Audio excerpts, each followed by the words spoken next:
Hey guys, so I told you that I would go ahead and do this gold part, all the ring and all the filigree and whatever you want to call it, um, on camera. So today I went ahead and did that.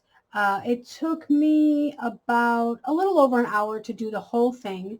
And I did have to do it in 3 different segments because I kept getting called away and came back and forth, back and forth. But anyway, so I did slice them all together for you. I fast forward it. So if you don't want to watch this part, just go ahead and fast forward the video until you get to the part where I start coloring all the other little doohickeys, the greens and the reds and things like that. Again, on this section, I only use those same 4 colors, the coffee, the jasmine, the amber, and the wheat. So sit back, enjoy a little bit of music, and I will see you guys all in a bit. Bye.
Hi guys, and welcome back. Alright, so as you know, I finished all the ring and all the filigree in here. So we're moving on to part 3. We're going to work on all of this inside stuff. I'm going to do the outside. And then there is going to be a part 4 of me doing the background on the inside because that's going to take me a little while. I have an idea of what I want to do, but I want to test it out to see if the two different mediums will go over each other. So that's something that I will come back to. Okay, so for a lot of this, we're going to keep with the same colors. The colors that I have listed down below are the only colors that I'm using on this entire picture, with the exception of the background and then the frame of the circle. Okay, so we're going to start up here with these leaves. Now, these little leaves here, I'd like to mock the little leaves that are on his leg. So I'm going to skip that dark green color, and I'm going to come in with just the green. And we are going to just start coloring the leaf however we want to color it. And you guys know, as I said before, no leaf is the same, so don't feel like you have to color them the same. Okay, so this is going to be the grass green. And thank you guys for all the feedback on, what kind of videos that you like to see.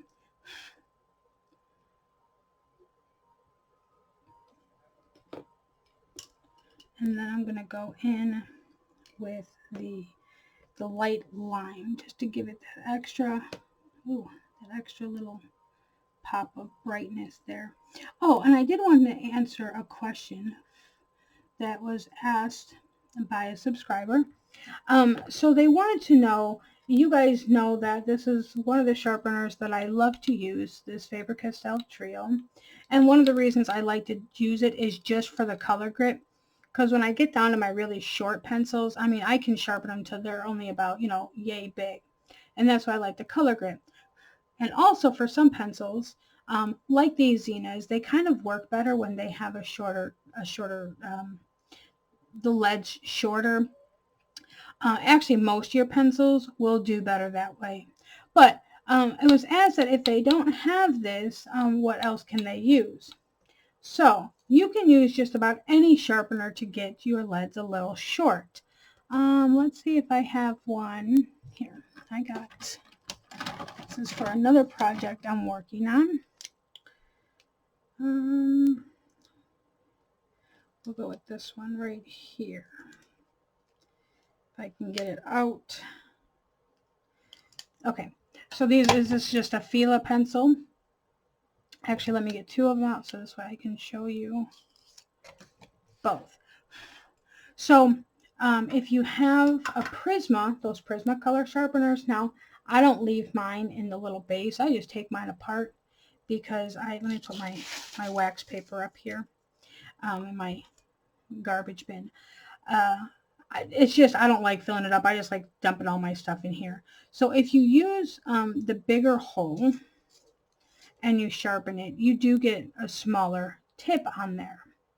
But what I like using the most, if I don't have my Faber Castell, is I have my little M&R sharpener, and I use the big hole.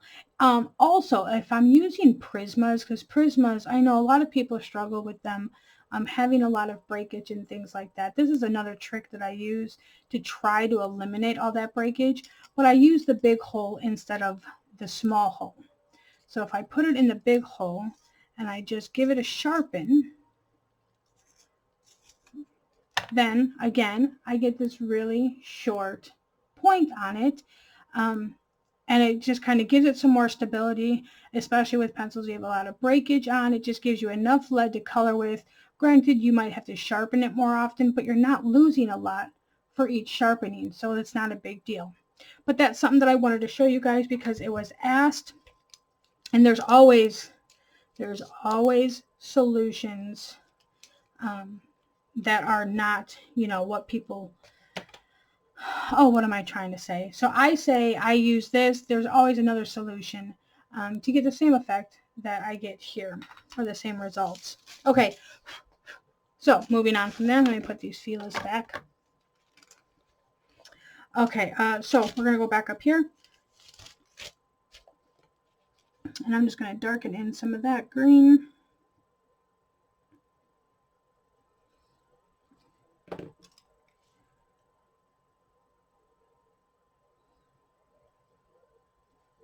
And then I'm going to go right back in with that really bright pop of color there. Okay, so with these, I think that I want to keep them, I think I want to do them red. And I know that I did them green in here, which is fine because I wanted the berries and the poinsettia to really pop in the deer. But I'm thinking on these little parts here, I think I want to stick with the red that we had used in the poinsettia. So let me grab those really quick here. When I'm coloring, I keep all the stuff that I use pretty much right next to me. Sorry if the camera's shaking. I need to reposition something here. I'm trying to make sure that my program keeps recording, but the way that my laptop was situated, it was really dark, so I couldn't really see what I was doing to make sure that it was still recording. Okay, back to business. So I'm going to start with the burgundy. And I'm just going to do it like right in these little arrow sections, right in those little corners. Like that. And I'm just going to work my way up to do the Cardinal Red. I believe that was the next color I used.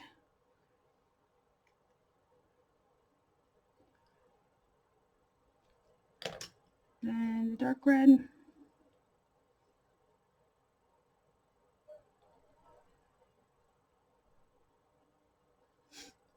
And then that cerise color.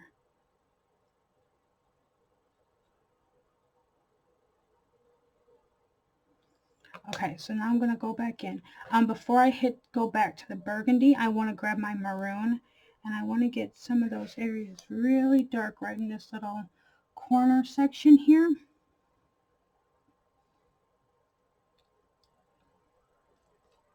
And then right there, right where they meet, I want to get it kind of dark. So then I'll take the burgundy just to kind of blend that dark section in. And I'm going to rinse and repeat.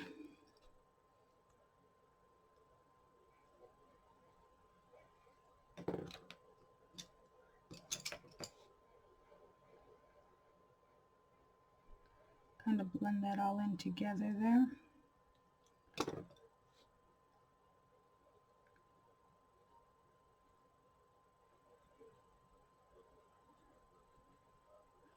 Okay, so that's pretty much what I'm going to do with those sections there. Just to kind of give it that uniformity. So everything is kind of just brought together. And you get your reds, you get your greens, you get the browns.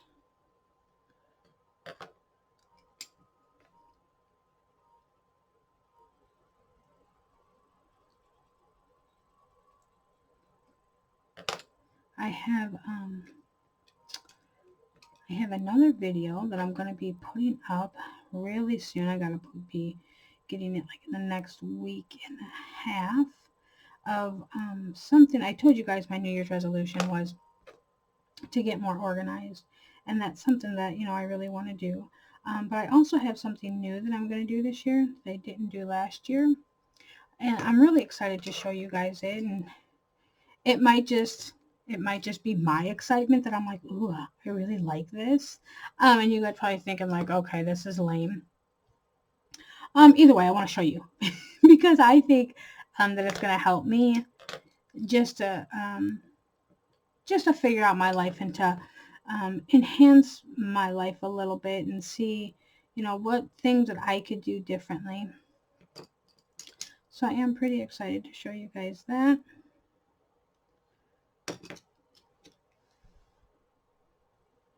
I'm trying to get the dimensions right on it though. That's what's kind of taking me a while. I printed off, I don't know, about 8 or 9 of them today, trying to get the right size that I want. That's still a work in progress, but we'll get there. I'll get there. the program that I use to resize things, I really like it. The problem with it is when you go, because you can have it by like, like US measurements, or you can you can do metric or inches. You can do it by pixels, things like that. The issue is when I go and let's say that I want, color am I looking for? Dark red. Let's say if I want my height to be 8 inches, but I only want my width to be 5 inches. Well, when you tell it that you want your height to be 5 inches, it keeps trying to autocorrect your width. So I'll put in that I want 8 inches height, and then it brings me back to, their standard, or what they think that the width should be. So I have to keep playing around with that. It gets very, very frustrating. So I got to the point where I kind of am trying to just make the difference a little bit smaller. So instead of my height being like, let's say 8 inches again, I'm bringing it down to like, let's say 7 3/4 or something like that, just to be able to get my width to be smaller. So I kept having to play around with the numbers and reprint and play with the numbers and reprint, and oh my God. And eventually I'm just like, you know what? I'm not dealing with this right now, and I had to walk away. I got it to print once how I liked it, and I used my paper cutter and I cut off all the excess to the size that I needed it to. And well, the brain in my head said, oh, hey lady, you forgot to write down the measurements that you used. So then I didn't know what I used, so then I had to do it all over again, and yeah, I had to figure it out. I kinda think I know roundabout what I did, so that's what I'm going to go with and try it again. And this time I'm going to take notes as I'm doing it, so this way I don't forget.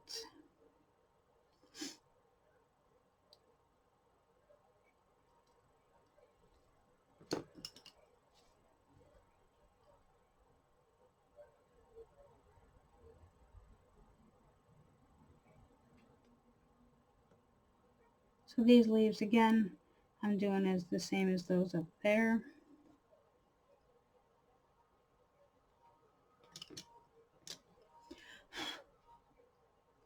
And when you're doing a page like this, you don't have to, you can make your leaves any color you want.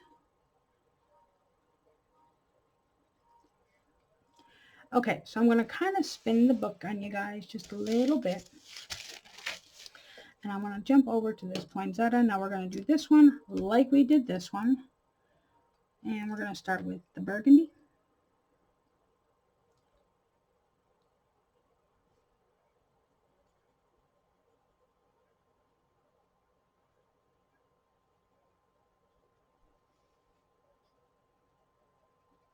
And I like using wax paper under my hand, like if I'm coloring over here, like I use wax paper.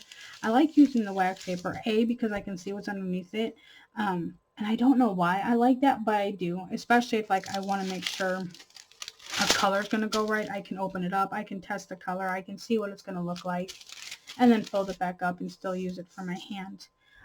The other reason I like using it is because when I color, sometimes my hand gets sweaty. Actually, most of the time it does.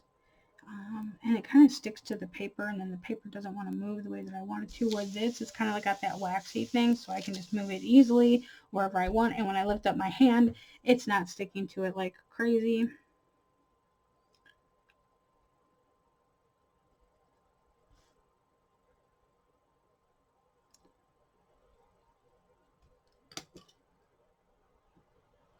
Cardinal Red.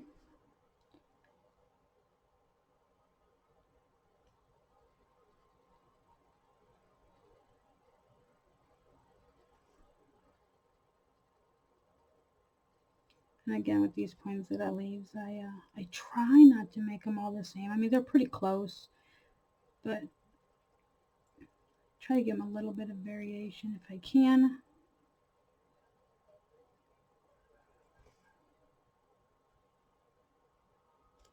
Okay, dark red.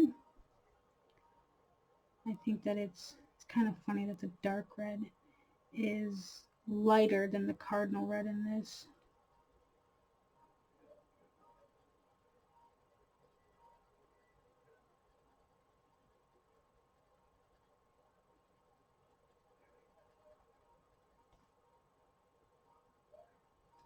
Okay, and then back to that Cerise color.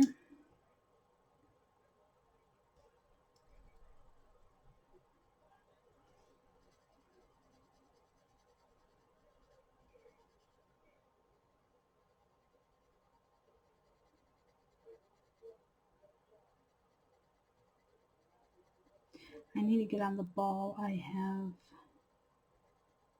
1, 2, 3, 4. I have 4 books that I want to do flip throughs of. I haven't done those yet. Oh, actually 5-ish. But one of them I'm going to do flip through of during one of my videos, just because it kind of goes hand in hand. I'm going to be coloring a page out of it. So I might as well flip and color.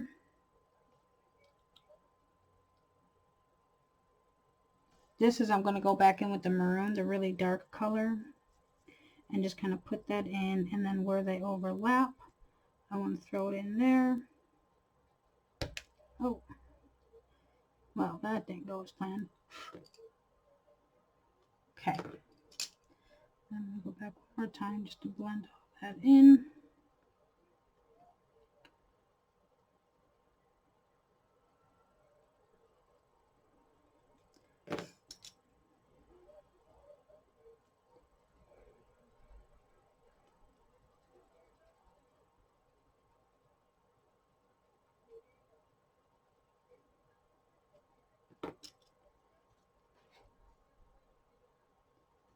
Finish it up.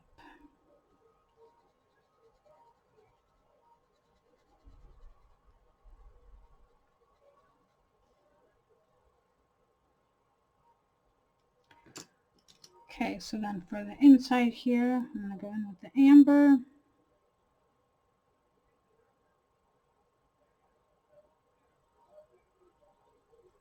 And then top it off with the wheat. And then do the greens around the little dots here.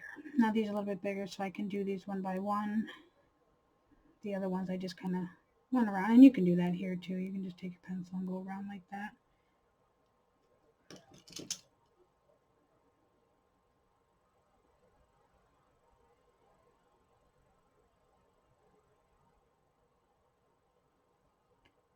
Okay, and then all in here I'm going to leave naked because part of my background is going to go into there.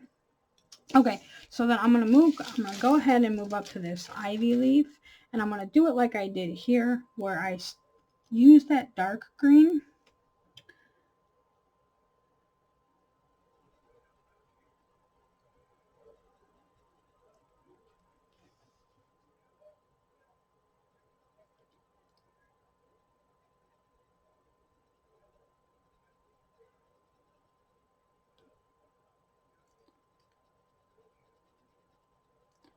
I kind of want to just go around the edges of this, the dark green, just kind of roughly, because I'm going to go back in. And then I'm going to bring in those other 2 greens, the olive green and the moss green.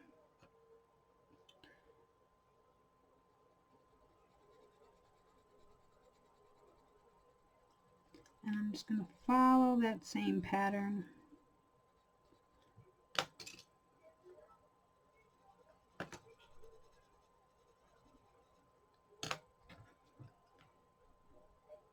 I love ivy plants. They grow so good almost anywhere. They actually really thrive, like the English ivy really thrives in bathrooms because, you know, the humidity when you shower, take a bath.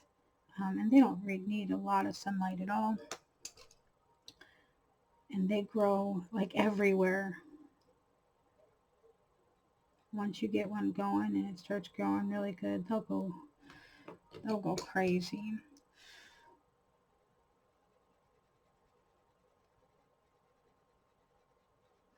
Okay, so that's how I'm going to do that. These leaves are going to be the same as this, red and red, of course. Okay, so I've been deciding on this little half shell thing along with these over here, what color I wanted to do them.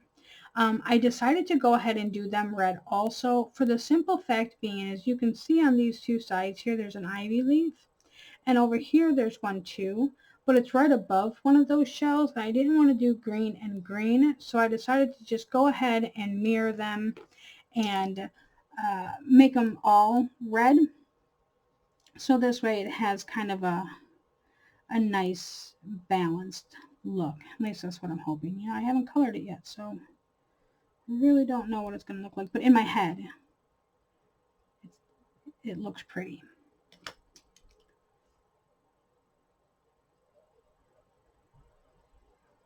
So what are you guys having for holiday dinner? We're not going to have much. My family isn't big on eating turkey. And I have a turkey in the freezer. Ricky gets one at work.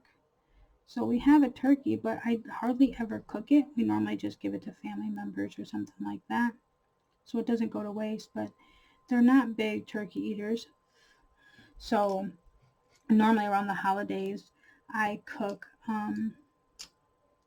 a ham, or I'll do like a pork tenderloin. A couple years ago, we did a big beef brisket, because I always have to figure out something that everybody will eat. And they do like turduckens, which is just odd because, well, it's turkey and duck and chicken, and some people put like andouille sausage in them, things like that. But they won't eat just turkey. And Ricky, he used to, like as a kid, you know, his family told me that he used to eat turkey. But yeah, no, he is anti-turkey now.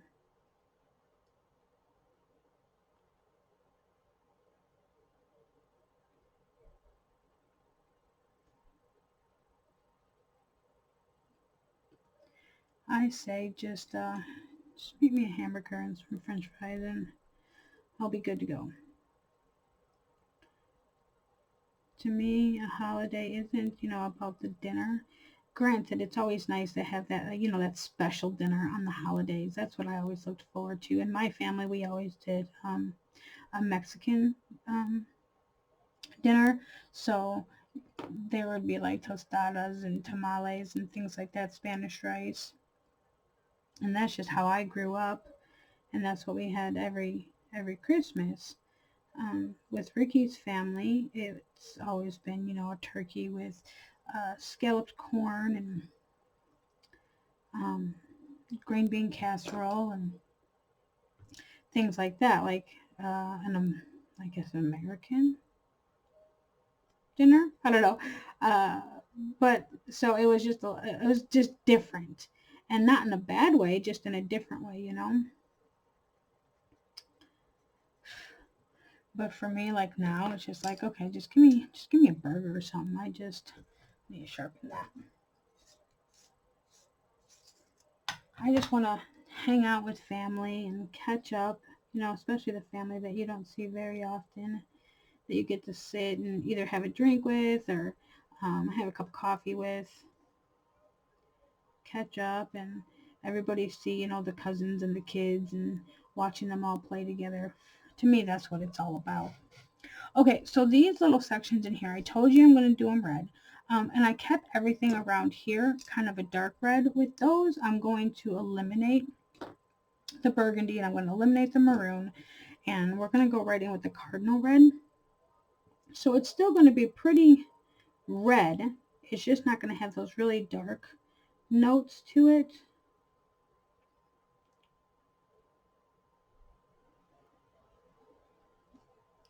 So we're going to go with that. and the dark red.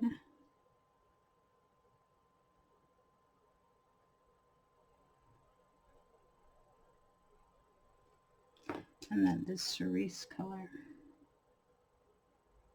But yes, I'm always curious what people make for the holidays and what your family likes to eat. Hawaiian rolls is something. Hawaiian rolls and deviled eggs are something that my family always wants.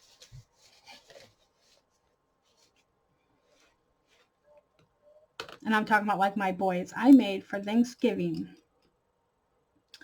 I made 30, was it 30? Yeah, it was 30 whole eggs. I cooked 30 whole eggs, so 60 half deviled eggs. And it was just me, Ricky, and the boys. And my boys ate every single one of them. I went and I had one big platter full. And I had another platter in the fridge. And, you know, it got to the point where we all came upstairs. We were hanging out. We were talking. And I was in here doing some stuff. And I went downstairs and I opened the fridge. And, well, half that platter's gone that somebody's been, you know, going in and picking at. And I'm just like, oh, my God, I don't know how you guys are eating all these eggs. But, yeah, they ate 60 deviled eggs. I was like, oh, my God. Do you imagine the smell? Oh, it was horrible the next day. Horrible. But yeah, that's something that my family loves, deviled eggs.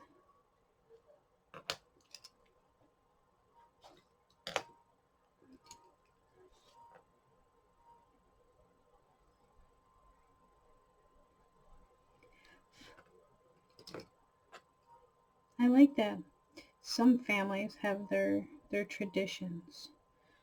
Like Ricky's grandma, she always makes scalloped corn. And I've never had scalloped corn until I went to their family holiday and I tried it. And it was really good. I have just never had it before. But it's just different, like chicken and dumplings. He's going to watch this back and he's going to be like, seriously, we're still on this.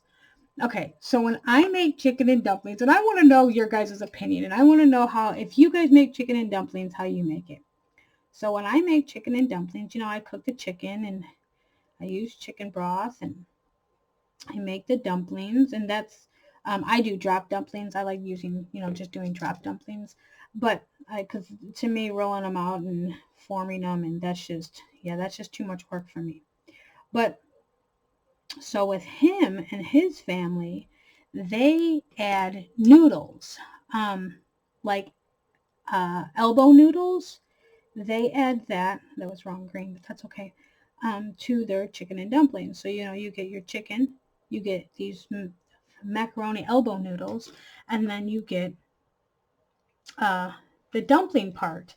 And I just thought that was the weirdest thing because I'm like, who puts noodles in it? So yeah, I'd like to know, if you make chicken and dumplings, do you add noodles to yours? I've never had it like that until, well, until his family made it. The other thing that, when we moved out here from the city to out here, the other thing that I just found so weird, and I shouldn't say weird because it's just I wasn't raised around these things, so I don't know that, you know, there's different things that exist. But if you order coleslaw around here, like as a side with your meal or whatever, like if you get, let's say, fried chicken with coleslaw, they put noodles in their coleslaw, like those little spiral noodles. So you get the coleslaw, you know, you get the cabbage part and all of the coleslaw dressing and all of that stuff in it.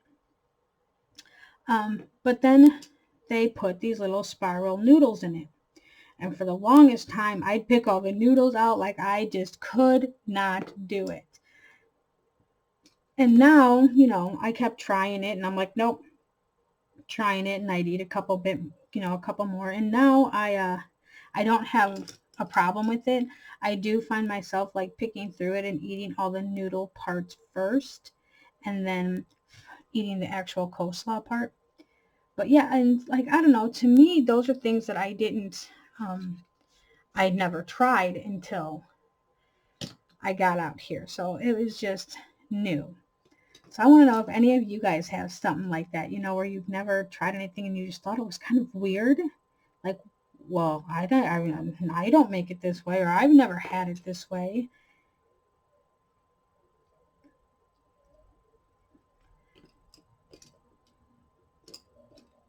Sorry, I was looking for my dark red here. But yeah, so I'm finding new things all the time. And this little town that we live in, it just seems like they do things a lot different anyway. Like with their cooking and, you know, where I grew up, we called like Pepsi or Coke, whatever, we called it pop. And out here they call it soda or soda pop. And that wasn't too big of a difference because I've heard that terminology before. The different, you know, pop, soda pop, things like that. So that wasn't a big issue for me. Except for I find myself when I'm talking to people, because like some places, I know that one of the sporting events that I went to, I believe it was for Oz, and I went to the concession stand, and I asked them because I didn't have, you know, normally they have a list of what they have, and they didn't. And I'm like, oh, you know, what kind of pop do you have? And they kind of looked at me and they're like, well, what's pop? And I'm like, okay, what kind of soda do you have? And then they knew what I was saying. So now I'm to the point, like when I'm talking to people, I'm not sure what to call it because I don't know what they understand. So sometimes I'm like, pop, I'm a soda pop. Just because then it kind of kills two birds with one stone. And I don't know. Again, it's one of those things, like I grew up saying it one way and others say it a different way.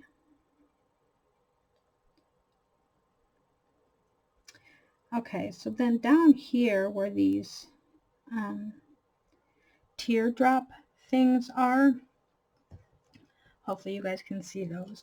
I'm going to go ahead and I'm going to color those red also, but I'm going to do those really dark. So I got my burgundy here, but I'm going to go in with that maroon. So I got this burgundy, and then I'm going to use just this Cardinal Red. Those are the only three colors I'm going to use. Come in. Forgot I broke that one, so I got to sharpen it just a little bit. Come in with this maroon here and really get it dark down at those corners. Burgundy.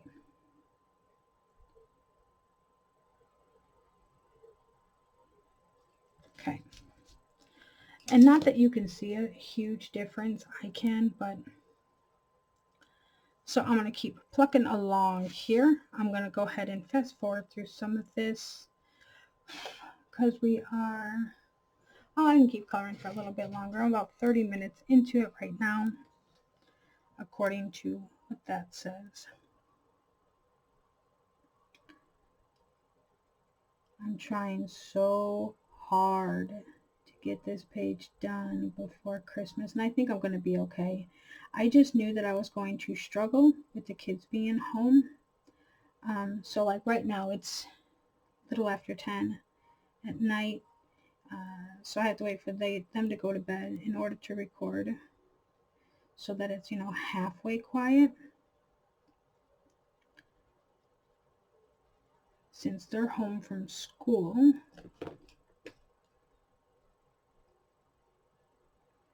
when I was doing this gold part, I did it on camera, as you guys seen. It was all fast forwarded. But the amount of noise, I'm like, thank God I'm taking all the noise out of here because it was so loud. They were so loud. Xander got this chicken. Oh my God, you guys.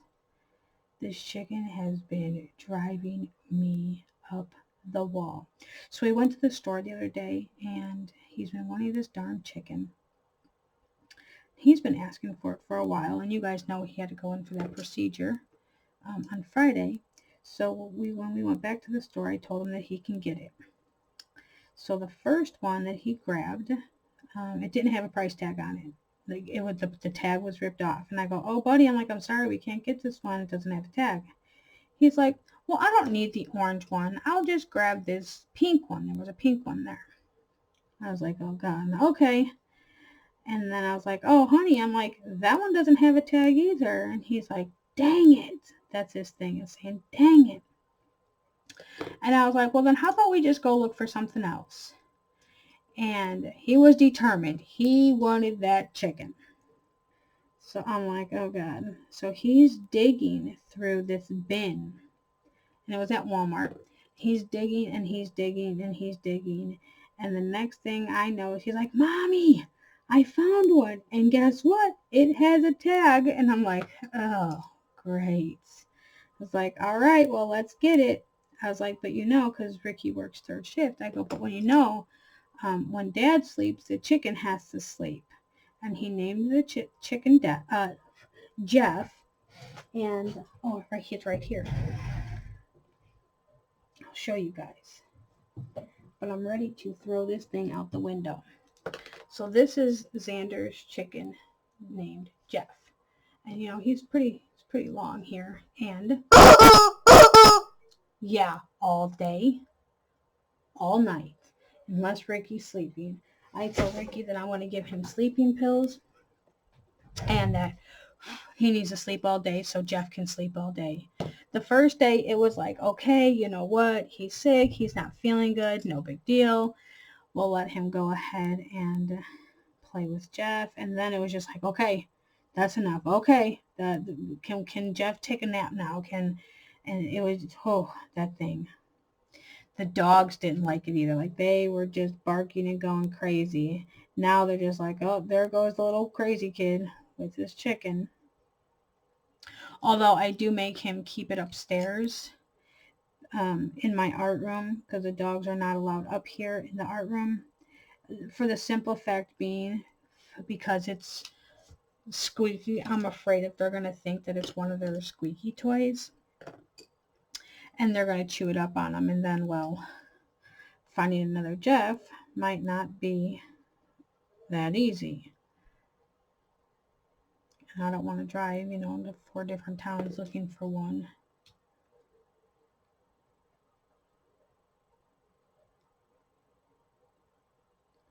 So yeah, that's the new thing going on in the house right now. It's Jeff. And I asked him, I said, why did you name your chicken Jeff? He goes, I don't know, I just like that name. I was like, okay. He has all these other stuffed animals that they get them from school a lot. And he has to read these stories. And they send home a new story every week. And you're supposed to, you know, help your child read them 3 times a night. And so they get them on Monday. And the following Monday, they get tested on them. You know, how quickly they can read it, how fluent they can read it, you know, the punctuation, if they know where to stop or where to pause, if they miss any words, things like that. And so every time he brings home a new story and he brings home a new little friend, whether it be a stuffed animal, a little action figure, whatever that story is about, that's what he names his stuffed animals. So we got Maggie and we got Sammy, because Sammy was Sammy the Scarecrow. And so all these stuffed animals has all these his story people's names. But he's been doing really good in his reading. Blaze has been doing excellent in basketball. Luckily, he is keeping his grades up. That was something that he struggled with at first. He was actually ineligible, not because he doesn't do good in school, because he does. He does his homework. He just doesn't turn it in. I'm like, seriously, man? You did the work. Like, you sat down, you did the homework. Why won't you put the effort in of turning it in? And he's always like, well, I thought I did, but I didn't. And I'm like, don't you, you know, you keep it in your folder and you check when you get to school what you need to turn in and stuff. He's like, no. He goes, I just go to school and start my day. And I'm like, oh my God. So in one of his classes, he was ineligible. So he had to bring that grade up and he had to do some extra credit. And Now he is turning in all of his homework to make sure that he is still able to play. It's like, oh my Lord. And then Zayden's getting better at school. He's my child that he struggles a lot in reading and spelling. So that's something that we work on quite often. And he is getting a lot better at that. His math, though, oh, he does so good at math. And I know, like, when I was in school, well, I like math. I love reading. But my weakest subject was, like, world history. I absolutely hated world history. I never wanted to be in that class. I never wanted to do the work in that class. And I don't know why, because, like, now I like learning about, historic things. But growing up, in school, even all the way into high school, nope. I didn't want to do world history. I didn't want to do American history. I didn't even like geography. I wanted no part of that stuff. So with him, he excels at math really fast, and he catches on really quick, even with that Common Core stuff that I have no idea about. But with this reading, it's something that I practice with him all the time, but you just see the frustration on his face. And when he comes home from school, I think that his little brain is just so tired of trying so hard at school, because, he does come home sometimes and he's just like, he's kind of bummed. He's like, Mom, I just can't read like everybody else. Everybody else can read and I just can't. And, some of the kids make fun of me and it breaks my heart. But so when he comes home, I feel like his brain has just been overwhelmed all day at school, that when we sit down to practice, like, he just doesn't have no brain power left. He's just like exhausted. But we're working on it. We're going to get there. Just takes time and repetition.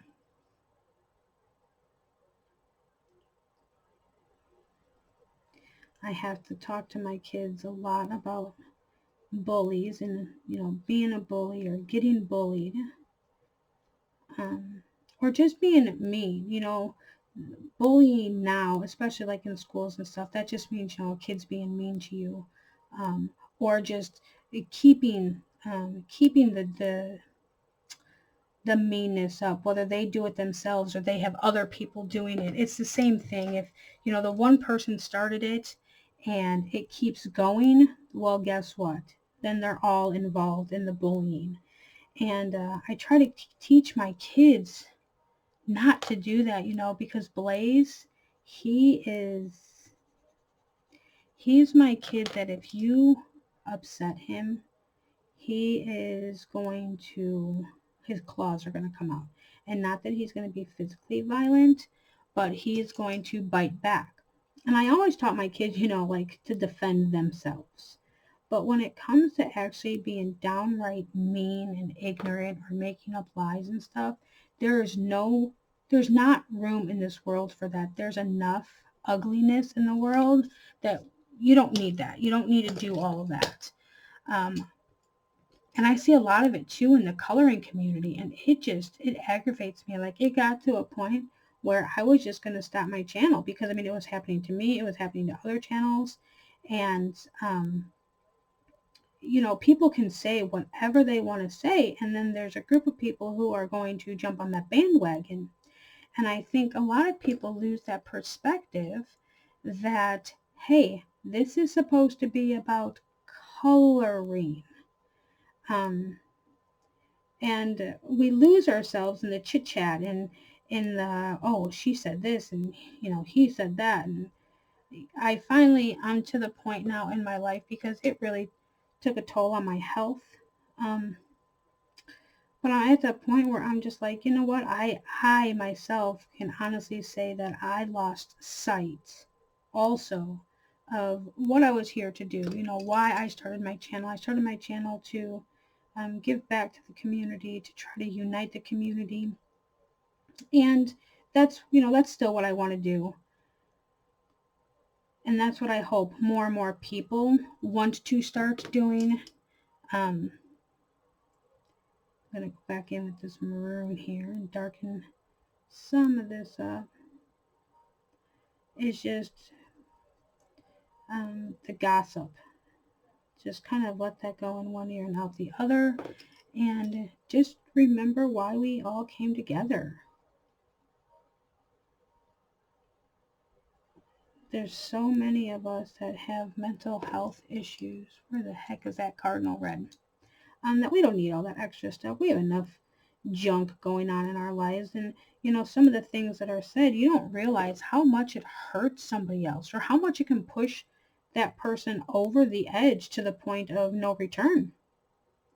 And that would just be super sad. And I don't ever want that on anybody.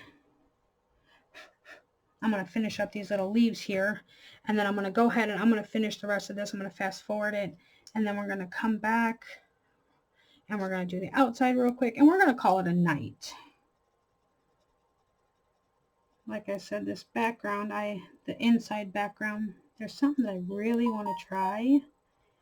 I don't know if they're going to play well together, so I need to test that out.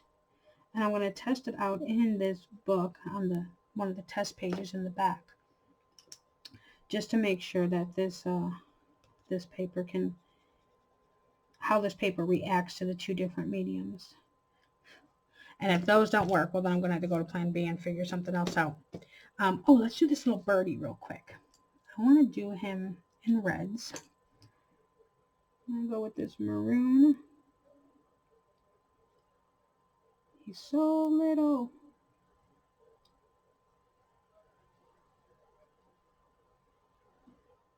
I'm just going to do it with the reds here. I'm going to go kind of dark on the upper part, but I want to go lighter on the underneath of him.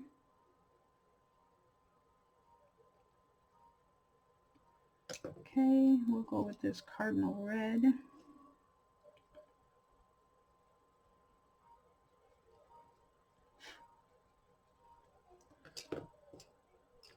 I think I'm just going to take this Cerise, and I'm just going to kind of feather that out and up until it's super light. I'll darken it up in this little bottom corner there. Then we're going to take this amber, not even like you guys are going to be able to see it, but we're going to add that to his little beak. Okay, so now I'm going to go ahead and I'm going to fast forward and I'm going to finish the rest of this part, and then we'll get the edges. I'm going to probably have to turn this book sideways. We'll see.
Okay, so let's do this outside. I'm going to need my wax paper here.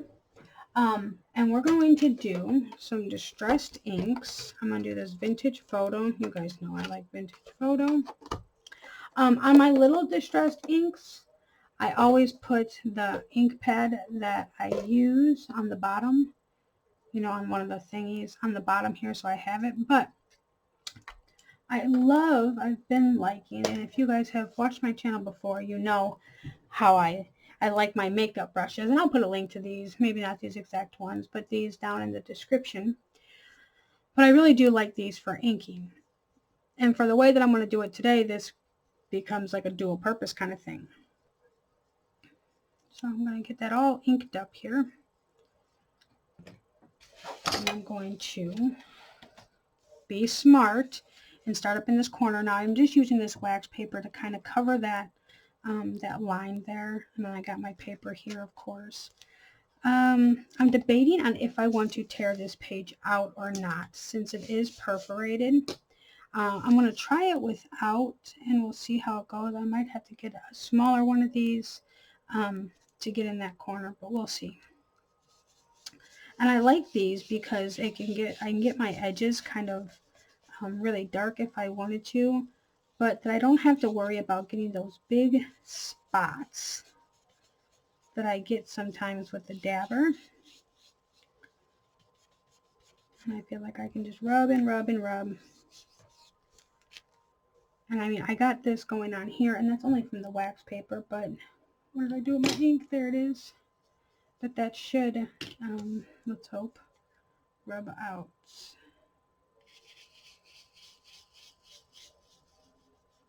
Should blend right in. Yep. Just want to make sure I get this edge here without. And I mean, if you go over this a little bit, you won't really be able to tell because it has browns in it. And I kind of want to make this tonal so that I get some darks, some lights, some mid-tones all around the edges here. I like having the edges at some points really dark.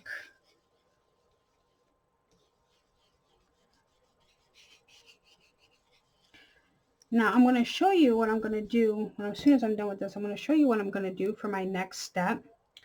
And with my next step, you can eliminate this step if you wanted to and just do what I'm going to do next. That is totally up to you. And that, you know, it kind of goes with if you have the inks or not. Because if you don't have the inks, that's fine too. We'll find a different method.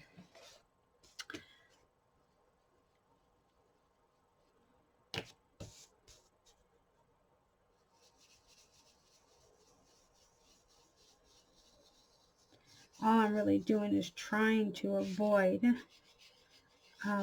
getting this into this white area. Let's take this off. Because I'm trying to keep that as white as can be for now.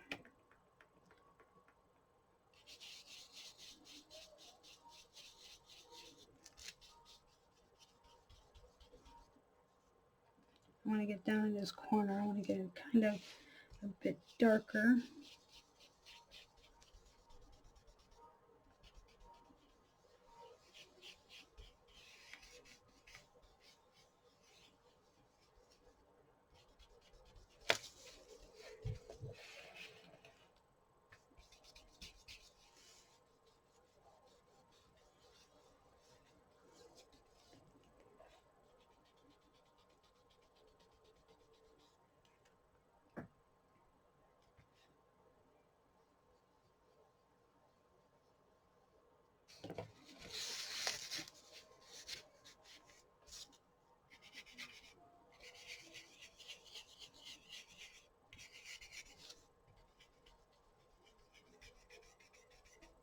And with the makeup brush, I feel like I can do like real light pressure to just give it like a subtle, oops, I can't even see, to give it like a subtle color, or you can kind of press down a little firmer to bring out more color. trying to really kind of scrub in that spine section there.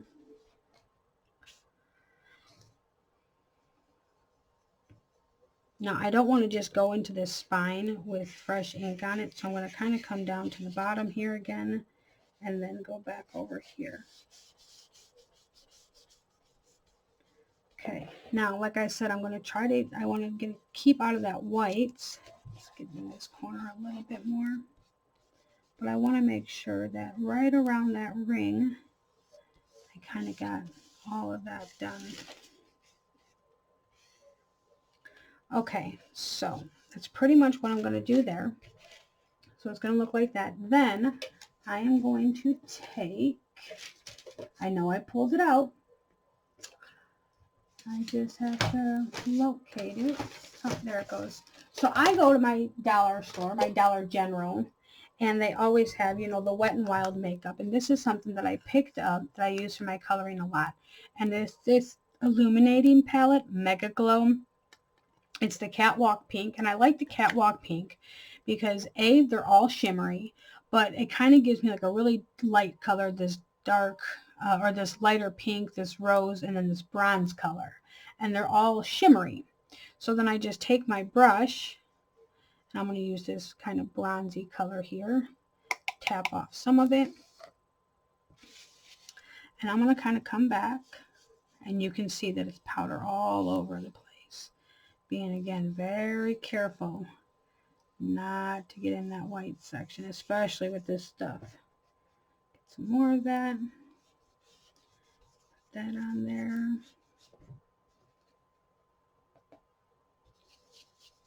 I'm going to go around this whole thing. So this is what I was talking about earlier. If you don't have distressed inks or any kind of like ink pigment, that's okay. Grab an eyeshadow.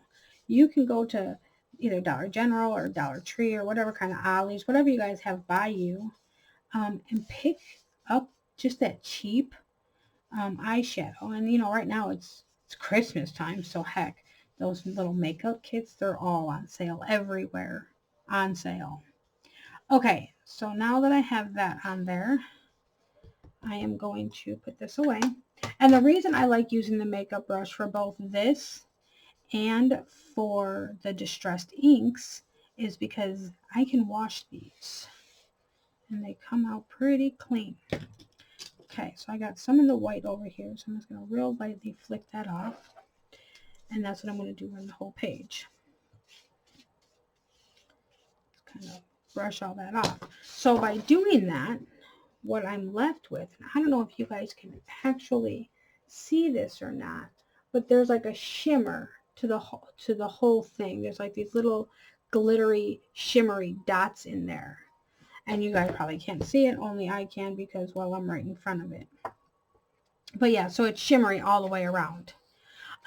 Okay, so this is where I'm going to stop at today. We are going to come back and we're going to do just the inside of this background, make that kind of fun and maybe not fun, but, you know, make that finished, and then we'll be done. So guys, thank you again. If you enjoyed this video, please make sure you hit the thumbs up. If you haven't subscribed and you're new to my channel, please hit that subscribe button. Otherwise, you guys, happy holidays again, and I'll see you soon. Bye.